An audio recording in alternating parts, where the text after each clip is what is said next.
So many people have been messaging me and saying, Phil, man, can you talk about what happened in Zimbabwe? And, you know, because they agreed to pay white farmers $3.5 billion in land compensation deal. Okay. So I want to make sure we cover that and explain to the history of some of this, why even that was even considered. Because some people just thought that automatically that, oh, they just shucking and jiving. They want to, you know, pay off these folks. But it's not that cut and dry. Let me go ahead and roll this clip. It'll get you just up to speed a little bit on a few things, and then we're going to talk about it. Sanctions must go. Remove them now. President Emerson Mnangagwa declared Friday a national holiday. He urged a show to support a call on the US and the European Union to lift sanctions imposed when Robert Mugabe was leader. The ruling ZANU-PF says the restrictions are a crime against humanity and bans on government leaders and businesses are choking the economy. Opponents blame Zimbabwe's troubles on Mnangagwa's failures. The continued judgment and setting of utopian standards for Zimbabwe, which are never applied in any other jurisdictions, are callous, vindictive, and should not be allowed to continue. I think sanctions are unjust, especially to our economy, to everybody, because they are doing a lot of damage. Our industries are failing to function. We are failing to create jobs because every country needs funding.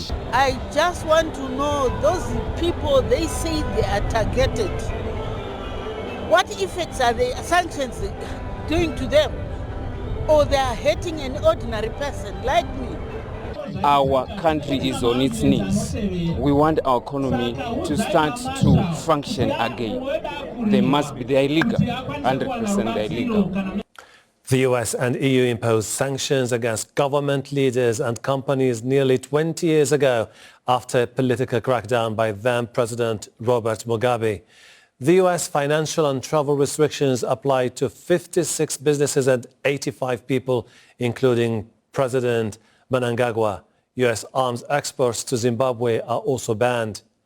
The EU also banned the sale of military equipment that could be used for repression and froze the assets and imposed travel bans on some Zimbabweans linked to the government.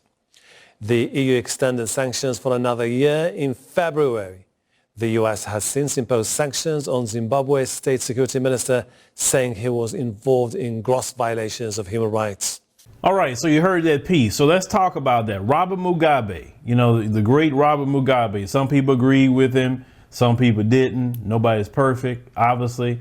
But one thing that Robert Mugabe done is free his people from the clutches of the white supremacists, when it used to be called Rhodesia, and it was ran by that white supremacist Ian Smith back then. Now, when he became president and changed the name to Zimbabwe, he didn't keep it the Rhodesia, he changed it to Zimbabwe, right? One thing that the people wanted was their land back, because the white supremacists took their land. It wasn't the land didn't belong to the white supremacists, it belonged to the people of that land. So eventually Robert Mugabe had took land away from 4,500 white farmers. He took the land away and distributed it to 300,000 Zimbabwe citizens. Now, the moment that happened, you know, the white folks left. Immediately after that, what happened? The United States and the EU put sanctions on Zimbabwe. Now, the sanctions are very crippling and it's more economic, okay? So for 20 years, up to now, it's still going on. And even Barack Hussein Obama didn't even lift the sanctions. And he's supposed to be the so-called first black president, right? They cannot get loans from no bank throughout the world. They can't get loans, okay?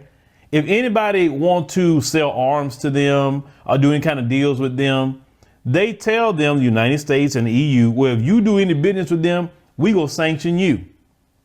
You understand? So with that, it cripples their economy and it makes things hard. And a lot of Zimbabweans have been dealing with a lot of, fuel shortage, food issues, jobs not being there as they should for years, all because Robert Mugabe decided to take the land in Zimbabwe in the continent of Africa that belongs to their people and take it from the white supremacists that came from Europe and give it to 300,000 people of that country.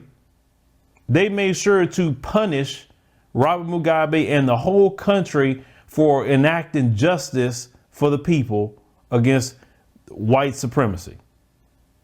So you fast forward all the way up to the day Emerson Mnangagwa becomes president. He wants the sanctions lifted. He's constantly asking, hey, United States, can you lift these sanctions? Hey, EU, can you lift these sanctions? Like, come on, man. I mean, Robert Mugabe not even here anymore. Like, what are you doing? They're still holding on to sanctions. So he comes up with a deal. Say, you know what? I need to go ahead and give these people this money so I can get these sanctions off. And so he comes up with this $3.5 billion in compensation. Now, isn't that funny?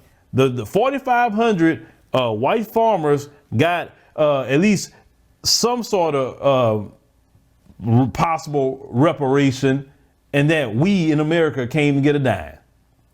But see, who's going to put sanctions on anybody to defend us, right? That's why I say we are a people with really out a homeland, if you want to talk about it, but that's a story of a different day.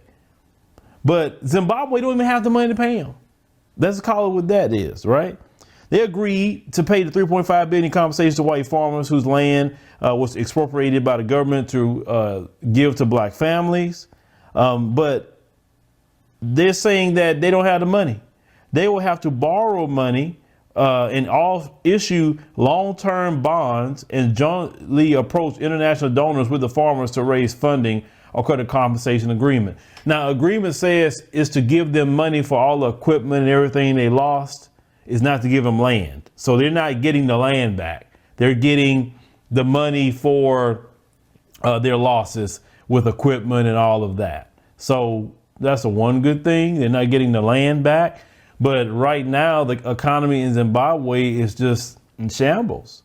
The currency is just not very well. And then they got some issues where they don't want you even traveling to Zimbabwe. Like, for what? Like, what does Zimbabwe do to me? They ain't do nothing to me. They my brothers. They my sisters in Zimbabwe. Why can't we have a relationship with our brothers and sisters? Because you want to harm them?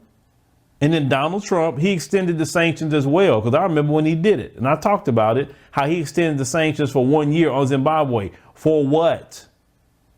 But if anybody should have stopped the sanctions, it should have been Barack Obama. He was in there for 8 years, 8 whole years, and didn't lift the sanctions. I'm like this, if I had to be president, why would I want sanctions on a small country? This is why people on the other side of the world don't like us like that. Not us in Black America. Let me put that back. Because they look at us a lot different. But don't like people like Donald Trump. Let me say that. His community. They don't like them because they bully people. They bully small countries who can't defend themselves. You have these two big country powers ganging up on little Zimbabwe.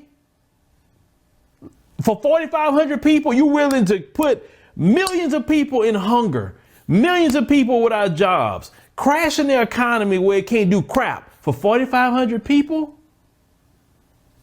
Think about that. That is some evil, wicked, vindictive, satanic thing to do to people.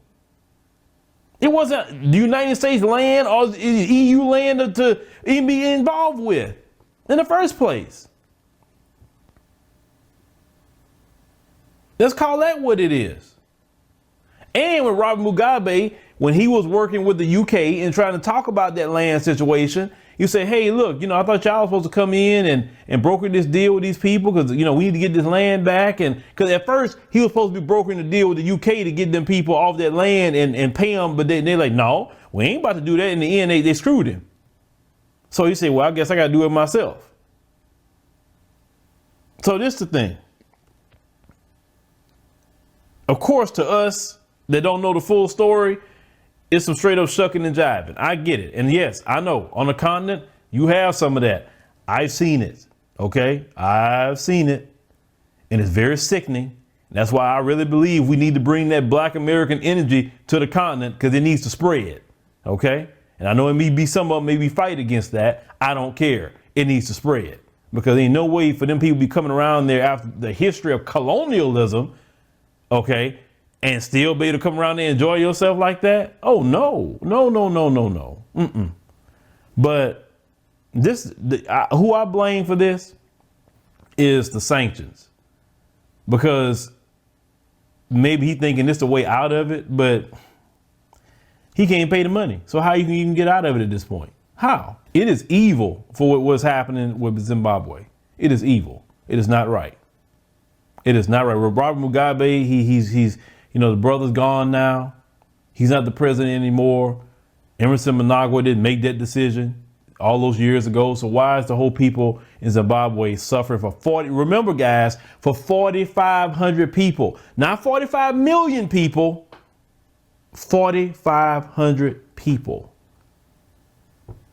You're making a whole country suffer. Nothing about that is right. You wonder why things don't go right for us here, because it's not just when we talk about Black people and what we go through, it's not just what we have been through. OK, do your research. It's what's happened in Latin America. These people have done. It's what's happening in the African nations. What these people have done. Anybody they can take advantage of, they have done it. And don't even start talking about all the situation with Epstein. Don't even go there. But things gonna be exposed, guys. Things gonna have to turn around, and this is why it's important for us, to have Black media. It's important for us in a diaspora to go to the motherland and help set some things right. Bring that energy that's solely needed there, because they need that. They are ready to change. Trust me, that they have the right young people on the continent right now. That's why I'm excited about the continent. You have so many young people ready for that change. They ready. They with it. They want to fight. They want to take a stand. They want to take their countries back. They sick of that mess. And that's good. That is very, very good, because the continent is definitely the future. I'm telling you. But leave me a comment. Let me know what you think about the situation in Zimbabwe and what the EU and the US has done to that nation, to harm that nation. You saw the brothers and sisters say, come on, enough is enough. But I want to repeat this again. They held 20-year sanctions for taking land away from 4,500 Mzungus. That is evil.